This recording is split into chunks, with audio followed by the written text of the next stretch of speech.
Yun, isang mapagpalang araw po sa ating lahat, mga kalingap, mga kabisnes. Panibagong araw, panibagong reaction ulit po tayo. At for today's video po ay gawin po natin ng reaction. Ito naging live ni Kuya Bal patungkol dito kay Egypta. Sa ibinatong issue nitong si Egypta dito kay Carla at kay Kalingap David. Pero bago po tayo magsimula dito sa ating gagawin reaction video na ito, ay syempre lagi po nating paalala mga kalingap, mga kabisnes, na patuloy lang po nating suportahan ang ama ng kalingap na walang iba kundi itong si Kuya Bal Santos Matubang. Ganon din po itong si Kalingap Rab at syempre, ganon din itong si Ate Edna Vlog, ang may bahay ni Kuya Bal Santos Matubang. At ganoon na rin po ang may bahay ni Kalingap Rab na si Ma'am Jack Tapia Matubang. At mga kalingap, mga kabisnes, suportahan din po natin ang lahat ng Kalingap partners at lahat ng Kalingap reactors. At isama na rin po natin mga kalingap, mga kabisnes, sa patuloy po nating susuportahan ang Kabisnes Official, Papa Dins TV, at Kabisnes Family.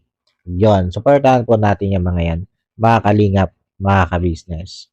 At ito mga kalingap, mga kabisnes, gusto ko lang pong magbigay din ng opinion patungkol nga po dito sa naging live nitong si Kuya Bal about dito kay Egypta. Doon sa ibinatong issue nito dito kay Carla at kay Kalingap David.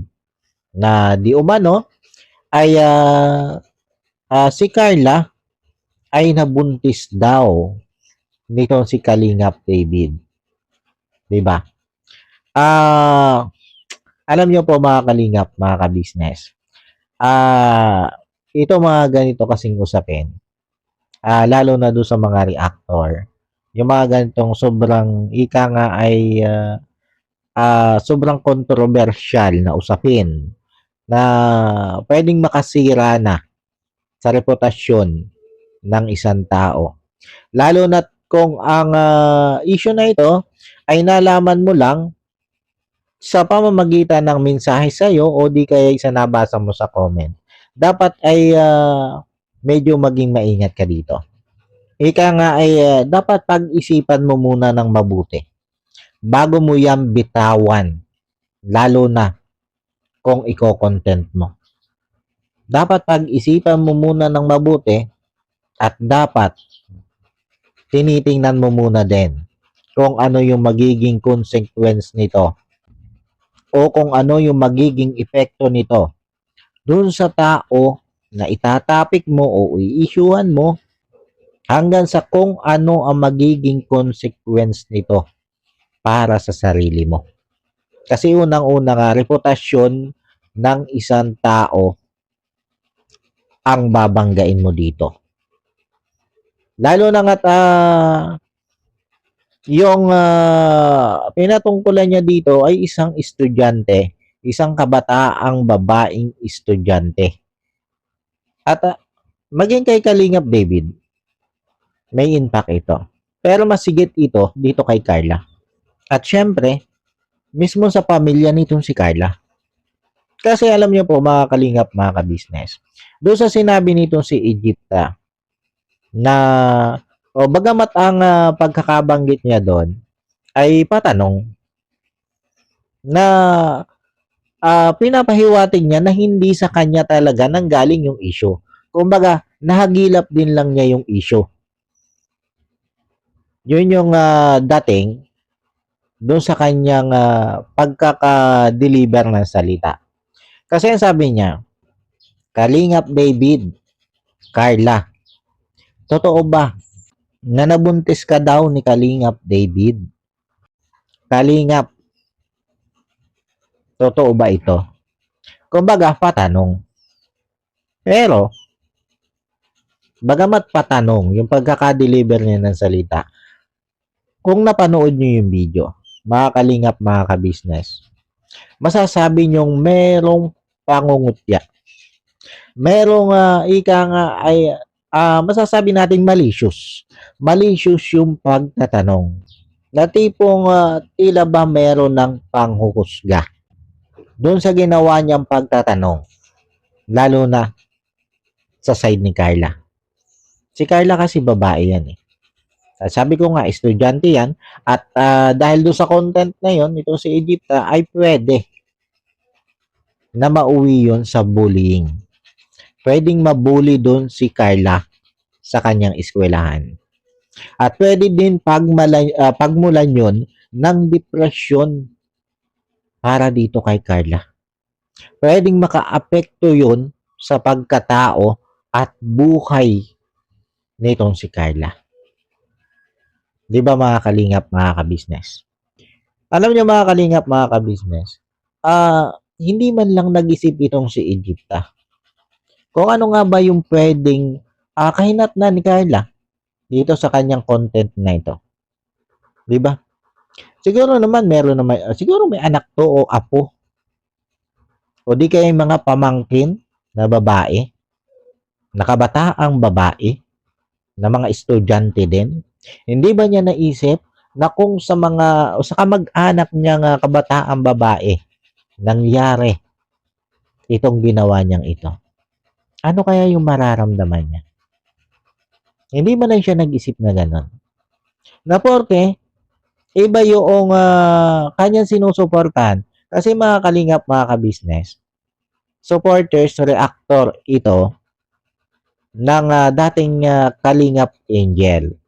Hindi ko na po babanggitin kung sino. At alam ko na lahat ng Kalingap na supporters ay alam kung sino yung Kalingap Angels na yon. Hindi ko lang alam kung hanggang ngayon ay supporters at reactor pa siya ng dating Kalingap Angels na yon. Kasi may nagsasabing hindi na daw eh. At parang wala na rin ito doon. Pero hindi naman porke yun ang sinusuportahan mo ay gagawa ka na ng issue na ikasisira ng ibang tao, ng ibang love team na hawak ng Kalingap. Na yung tipong para mabangga mo lang yung Kalingap ay gagawa ka ng ganitong issue. Sabihin na natin na may nagparating lang sa'yo. Sabihin na natin na may nabasa mo lang sa isang comment. Pero yung i-content mo at palakihin mo yung issue, sa'yo ang balik niyan, madam. Buti sana kung yung comment ay tipong sinagot mo lang yung sinabi dun sa comment. Pwede pa yon. Pwede mo maging content yon. Pero hindi. Ang nangyari, ginawan mo ng issue yung comment. Yan ay kung sa comment mo nga lang nakuha. Kasi may mga nagsabi na sa comment ka lang daw bumase. Kumbaga yung pinagbasihan mo lang ng reaction mo ay galing lang sa isang comment. Hindi ko alam kung totoo yon. Pero kung tutuusin kahit pa ano yung pinagbasihan mo yan, maling-mali pa rin yung ginawa mo. Sa thumbnail at title pa lang ng iyong ginawang reaction na yan, ay sobra ng malicious. Sobra ng foul. Pero sabi ko nga, kahit sa comment mo lang yung nakuha, dahil hindi naman pagsagot yung ginawa mo, at paggawa ng issue yung ginawa mo, sigurado, sa'yo ang balik niyan. Kasi sa'yo lumala. Sa'yo kumalat. Sa'yo lumaki yung issue. Ika nga, ikaw yung nagsindi ng apoy. O ikaw yung nagpaliab ng apoy. Para kumalat yung issue na yan. Na alam mo naman na issue na napakalabong maging totoo. Alam mo yan. Alam kong alam mo yan sa sarili mo. Bago mo pa i-content yan. Alam kong alam mo na malabong mangyari yun. Diba? Alam mong malabong mangyari na mabuntis ni Kalingap David, ito si Carla. Napakalabo niyan. At alam ko bago mo ito i-content, bago mo ito reactionan, ay may idea ka na rin na malabong mangyari yan. Ang gusto mo lang dito ay magkaroon ng issue. Ang gusto mo dito mapag-usapan ka para lumaki yung views. Ngayon, dahil sa ginawa mong yan, ikaw ngayon yung nalalagay sa alanganin. Sa bagay, ginusto mo yan eh. Oo, sabihin na natin na may ituro ka na galing ito dito, itong issue na ito.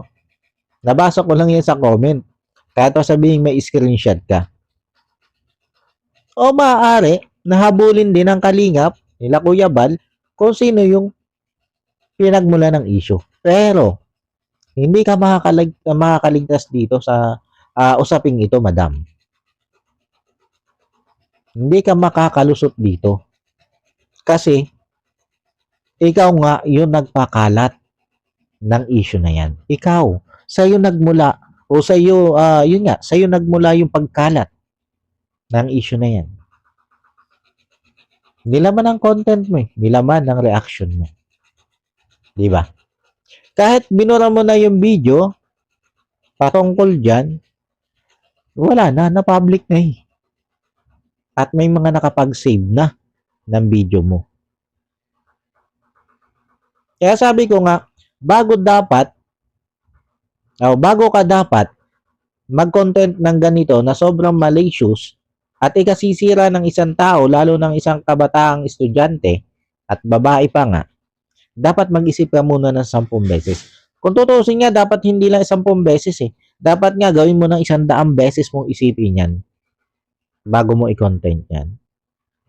Buti sana kung ang nireactionan mo ay isang upload video na nabanggit yang usapin yan. Halimbawa, may isang content creator, sabihin na natin na kahit reactor na rin, na nabanggit yung issue na yan, tapos nireactionan mo lang yung video na nakapanood mong yon. Baka nga, lusot ka pa dyan. Pero hindi. Sa'yo nagmula yan eh. Kaya, ikaw talaga ang hahabulin dyan nila Kuya Bal. Di ba? Ikaw talaga. Siguro, madadamay na lang yung tao na pinagkunan mo ng patungkol yan sa issue na yan. Di ba mga kalingap, mga kabisnes? Kasi pakinggan nyo mga kalingap, mga kabisnes. Pakinggan nyo itong pinarinig ni Kuya Bal. Ito pa lang yun hindi pa ito yung buong video. Napaka-ikling clip video lang nito na ipinarinig ni Kuya Bal. Dito pa lang tayo bumase. At kayo magsabi. Kung ito bang sinabing ito nitong si Egypta na ito ay hindi malicious. Kumbaga kayo yung humusga kung yung bang pagkakadeliver ng salita niya ay talagang tipong nagtanong lang siya. O yung kanyang pagtatanong ay may kasamang panghuhusga. Eto, pakinggan nyo. David, Carla, nabuntis ka raw ni David. Kalingap, totoo ba to? Diba? Mga kalingap, mga kabisnes. Malinaw lang na yung pagtatanong niya ay may kasamang pangungutya. May kasamang panghuhusga. Kumbaga malicious. Malicious yung kanyang paraan ng pagtatanong. May mali siya. Diba, mga kalingap, mga kabisnes? Na, ando na yung pag-i-issue, diba? Ando na, kasama na doon sa pagtatanong niya, yung pagpapalala ng issue. Kaya nga sigaw ng lakat ng Jomcar fans, supporters, ay justice for Carla. At hindi lang ng mga Jomcar supporters, kundi halos lahat ng Kalingap supporters. Yan ang sigaw. Justice for Carla. Kasi alam nyo mga Kalingap, mga kabisnes, para sa akin, tama lang naman. Tama lang na maghabol ng hustisya itong si Carla, si Kalingap David, at maging ito sila Kuya Bal. Tama lang na maghabol sila ng hustisya para dito sa ginawa na ito nitong si Egypta. Kasi alam nyo, mga kalingap, mga kabisnes, kung palalampasin nito nila Kuya Bal, ay hindi malayo na umulit lang ito. Kaya natutuwa din ako dito kay Kuya Bal eh. Natutuwa din ako dito sa ipinapakita nitong alam mo yung pagprotekta dito kay Carla. Kasi dito mo makikita na protektado talaga ng kalingap ang sino man sa kanilang beneficiary na binabalakura. Kaya saludo ako dyan kay Kuya Bal. Sobrang saludo ako dito sa nagiging action ngayon ni Kuya Bal. Para nga dito, para hanapin ang hustisya. Para dito kay Carla. Kasi hindi talaga tama. Hindi tama, mga kalingap, mga kabisnes. At sabi ko nga, ang nasasaalang-alang dito ay yung reputasyon ng pagkatao o pagkababae nitong si Carla. At maging yung reputasyon ng kanilang pamilya. Yun yung pangunahing nasasaalang-alang dito. At dahil nga dyan sa ginawa mong yan, Ma'am Egypta, ay eto. Ikaw naman ang nalalagay sa alanganin dito. Dahil hahabulin ito nila Kuya Bal. Para nga bigyan ng katarungan itong si Carla. Kasi yan din naman yung yan din yung hiyaw ng karamihan ng Kalingap supporters. Lalo na nga ng Jomcar supporters. Lang mga nagmamahal dito kay Carla. Yan yung sigaw. Justice for Carla. Kaya itong nangyayaring ito, itong pangyayaring ito, mga kalingap, mga ka-business, sana maging lesson ito para sa lahat ng mga reactor. Karamihan yan sa mga reactor. Sa mga nagagawa ng reaction video. Na bago ka gumawa ng isang reaction video, siguro tiyakin mo muna na itong gagawin mo ng reaction video na ito ay na-public post at nilaman ng isang video na na-post sa pampubliko. At doon ka lang babatay sa laman ng video na yon. Ano man yung maging opinion mo doon sa nilaman ng video na yon, okay lang yon. Okay lang yon. Kumbaga ay malabo kang masampahan doon ng kaso. Kaya sabihin sa comment lang yan. Kung yung comment ay binasa doon sa comment sa live, binasa ng host yung comment na yon at binigyan ng kaunting pagtalakay ng host yung binasa niyang comment, nagbigay siya ng opinion, pwede na yan. Pwede mo na yung reaksyonan. Kasi nga naka-public na yan. At kumbaga nagbigay ka lang ng opinion ayon doon sa kanilang o doon sa ginawang opinion nung host at maging nung nag-comment. Kasi yung comment ay napansin nung host. Binasa ng host, nagbigay ng opinion, kaya pwede mo na yung reaksyonan. Pero yung ganyan na ikaw yung nagpalaganap ng issue, parang ikaw na yung gumawa ng issue eh. Dali ka talaga dyan. Kaya sabi ko nga, pag-isipan mo muna dapat bago ka magawa ng ganyang ika nga ay makontrobersyal o sobrang makontrobersyal na usapin na alam mo makasisira ka ng pagkatao o reputasyon ng isang tao. Lalo na nga, sabi ko nga kanina, ay itong si Carla ay isang estudyante o isang kabataang estudyante. Di ba mga kalingap, mga ka-business?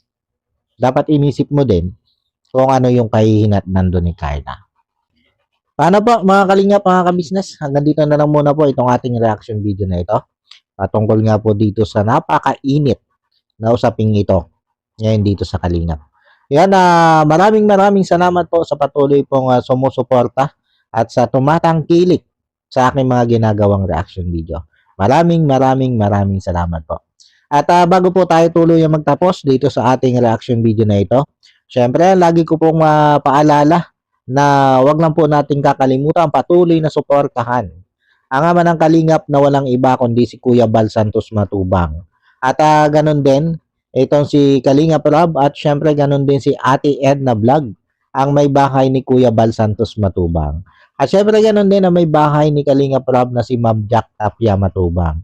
At ganun din po ang lahat ng Kalingap partners at lahat ng Kalingap reactors. Suportahan po natin yan. At isama na rin po natin sa patuloy nating susuportahan sila Ka-Business Official, Papa Dins TV at Ka-Business Family. At lahat na rin po ng kagwang ni Ka-Business at syempre lahat ng reactor ng Ka-Business. At yan mga Kalingap mga Ka-Business, itinaglalambing ko din po na suportahan din po natin sila It's Me Bebang Official, Erlinda Official Vlog, Rating Mine 143, Blessful Balance, LBOFW Abu Dhabi, Nana Channel TV, Scarlett Arellano Mix Vlog, Ka-Edit Mix Vlog, Dindin Mix Vlog, Nora Mix Vlog, Jewel Channel, Best Friend Italy, sino pa ba? Kawaki TV Official at Kuya Allen na TV. Suportahan po natin yan. At yun para po mga Kalingap mga Ka-Business, hanggang dito na lang muna ulit po at sana po ay patuloy nyo lang po akong suportahan sa aking mga ginagawang reaction video. Yan, God bless po sa inyong lahat. I love you all. Bye-bye.